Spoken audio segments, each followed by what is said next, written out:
Bob's Boneyard, where we're all about barkers, blood, books, boxes, and burps. Today I'm going to be reviewing the 2001 horror movie 13 Ghosts.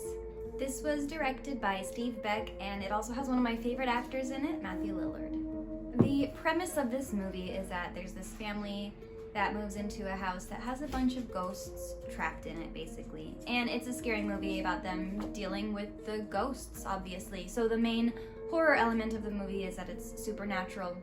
And on my blood scale, I would give this 3.5 pints of blood out of 5 because it has a good amount of blood. It has one part that's pretty gory and fun, but it's not consistently throughout the entire movie.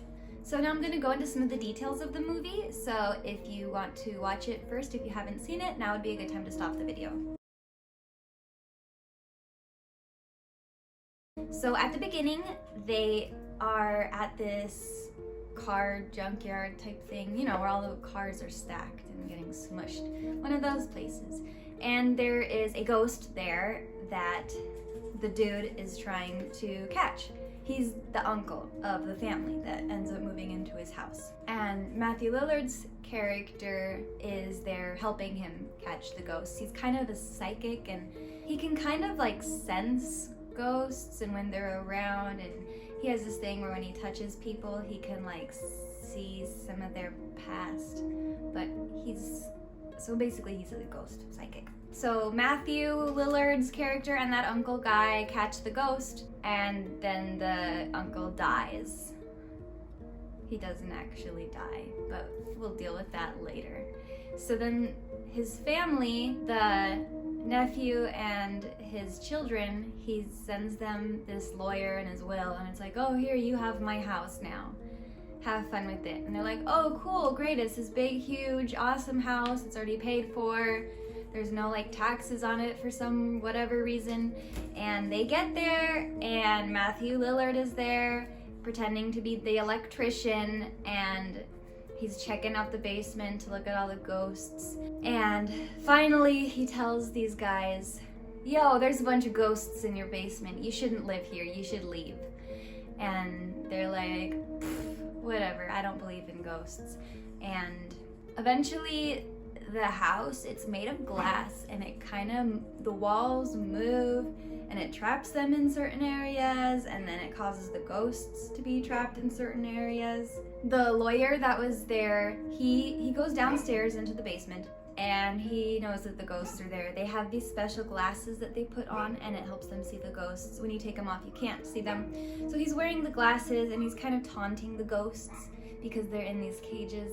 But then for some reason the cages open, and the ghosts are let out, and they cause havoc. And he starts to back away from this one scary ghost woman, and a glass door closes, and it cuts him in half, and the front half of him like slides down, and then you can see the back half like still stuck to the glass and where it like sliced him in half. So that was a pretty cute gory part. Another part that had a lot of blood, the daughter of the family that inherited this house, she goes into this bathroom, and it's like really big and pretty and cool, and she's all excited about it. And she doesn't have her glasses on, the ghost glasses, so she can't see everything that any other people would see. So the camera shows what's actually there, and it's blood all over the place, and this ghost who's all cut and bloody, and she gets into the bathtub and the water fills up like red and bloody, but the daughter can only see regular water. She doesn't see that it's like bloody water, but the whole bathroom is like a bloody mess. One of the famous ghosts of this movie is that girl that has her head in a cage type of a thing. It's like a metal-y cage, and it has an opening, but that's like the ghost that people think of when they think of this movie. And I guess she has some really strong fingernails because she attacks both the daughter and the dad, and she just scratches the heck out of them, and they're bleeding really badly, and eventually they get away. But Matthew Lillard's character later on dies a very brutal death. He's thrown all over the place and super bloody and whacked, and he dies.